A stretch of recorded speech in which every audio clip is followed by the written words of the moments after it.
Si je fais du mal à autrui et que vous n'avez aucune affinité avec ce dernier, vous n'avez alors pas le droit de le prendre en mal. Telle est l'une des déclarations de celui qui aura marqué l'épisode 7 de Demon Slayer saison 3. Venant d'une lune supérieure, ce n'est pas très choquant. Leur nature fait que la normalité pour eux est ce que les êtres humains nomment le mal.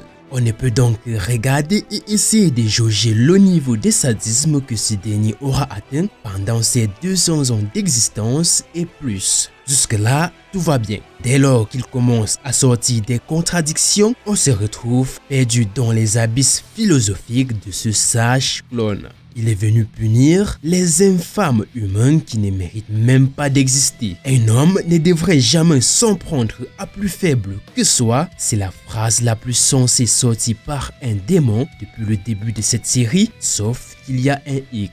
Le plus faible dont il parle, il a tout sauf d'être une fourmi en détresse. Genya et Tanjiro, chacun leur tour, n'auront pas réussi à le pourfendre alors que cet être dit très faible était bel et bien à portée de main, pour ne pas dire à portée de leur lame. On se demande s'il comprend le sens même de ces phrases. Devrions-nous comprendre que tout doit aller en son sens et seulement en son sens, car sa phrase est moralement correcte mais contradictoire à ce qu'il est. Pour atteindre le niveau de puissance qu'il a aujourd'hui, il a dû faire des repas gastronomiques avec pour menu principal des êtres terriblement plus faibles que lui. Pourquoi cela serait-il mauvais que quand ça le touche directement? Le contraste entre les différentes lunes est phénoménal. On notera la 5e lune qui présente une manière de faire, de penser qui s'avère très différente de la 4e lune, ce qui est normal. Gyoko qui se retrouve dans l'incapacité de mettre hors d'état de nuire un être humain juste parce que ce dernier montre un degré de concentration plus élevé que le sien,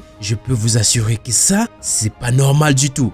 C'est des caprices d'ego. Se considérant comme artiste, se sent offusqué de voir un semblable du domaine imperturbable malgré la grandeur monstrueuse du danger et même après avoir reçu des coups, il en est jaloux. Si la 5e lune est aussi zen, c'est parce qu'il se surestime presque. Voilà les deux grands axes qui ont marqué cet épisode. Reprenons où les choses ont repris. Alors que Tanjiro avait la lune numéro 4 au bout de sa lame, alors qu'il pensait en finir pour de bon, problème numéro 1 survient, l'asticot était tellement plus solide que le fer. L'affirmation « n'est jamais se fier aux apparences » prend tout son sens quand on regarde cette scène. Il ne peut certes pas se battre, il a certes une carrure en détresse. S'il est le point faible de la 4e lune, ce n'est en aucun cas parce qu'il est faible, juste qu'il a peur et qu'il est l'original. Problème numéro 2, la venue d'un nouveau clone beaucoup trop puissant. Apparence enfantin, mais caractère diabolique couplé à une puissance écrasante. Voici celui qui est venu punir les infâmes humains qui osent décider de s'il doit mourir ou mourir. Sur le point de se faire trancher, Antengo enverra un cri très désagréable aux 4 clones qui n'ont pas su représenter leur rang comme il le fallait. Celui avec le plus de neurones et de contrôle absorbera les 3 autres, donnant lieu à ça. Un gosse philosophique qui fait se sentir les autres bêtes, cons et idiots. À un moment, il réussira à faire passer Tanjiro et sa bande pour les méchants de l'histoire. Si on met de côté qu'on a un nouveau personnage avec un cerveau pouvant rivaliser avec celui de Light Yagami, on peut constater qu'il est plus puissant, plus imposant, plus charismatique et beaucoup moins joueur, voire pas du tout. Le problème de toutes les lunes, c'est qu'ils pensent qu'ils sont beaucoup trop forts. Cela est encore plus observé chez les lunes supérieures. Rien d'étonnant, sachant qu'il n'y a eu aucune victime parmi eux pendant plus de 100 ans. Parce que par le passé, ils ont triomphé des anciens piliers, leur confiance aujourd'hui pète le plafond et ils ont bien raison. Oui, ils sont véritablement très forts, beaucoup trop forts même pour les plus hauts gradés. On est au top 4 et c'est la venue des Zoakuten qui marque le début du véritable combat entre Pathfinder et la lune numéro 4.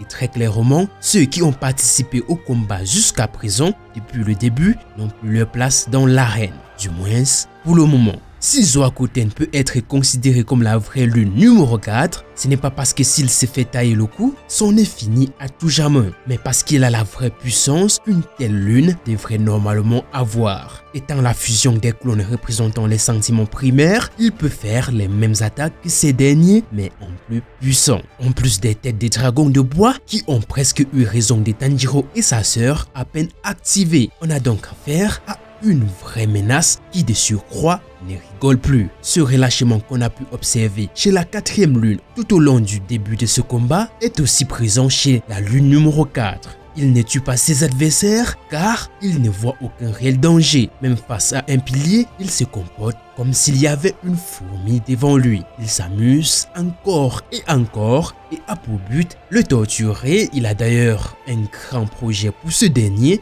faire de lui une de ses meilleures réalisations parce qu'il a l'air d'accepter son sort par rapport à d'habitude où ses proies, une fois capturées, se débattent, appellent à l'aide, crient et autres vers une meilleure œuvre. Ne serait-il pas l'erreur qui le mènera à sa pète? Un forgeron qui est en plein boulot, taillant une lame qui est censée être utilisée sur toi, mais comme tu ne vois personne capable d'utiliser cette lame sur toi jusqu'à réussir à te pourfendre, tu es plutôt scandalisé parce qu'il t'ignore complètement. On en parle de ce pilier, Muishiro, il attend quoi pour nous donner un spectacle digne de son rang? On a l'impression jusqu'ici qu'il n'y a que des usurpateurs d'identité. Mais comme ce n'est pas le cas, le but serait-il de nous faire mariner pour que le choc par la suite soit plus impactant? Parce que ça devient un peu long là. Et l'autre pilier, on ne sait toujours pas ce qu'elle fait, mais les Tanjiro ont plus que besoin d'aide. Faudrait qu'elle se dépêche parce que les villageois se sont déjà bien rincés l'œil. Pas la peine de continuer à leur faire baver sur ce qu'ils n'auront jamais pour que mademoiselle se bouge. Ce n'est pas dans ce village que vous trouverez l'homme fort dont vous cherchez. Voilà, c'est tout pour cette vidéo. On s'est dit à tout pour l'épisode suivant. C'était The Cab. Yo, I ain't here for the money, I ain't here for the fame. Though it might be nice to own a jet plane, I'ma do it all for you. Come along and see it's true, but the world is pretty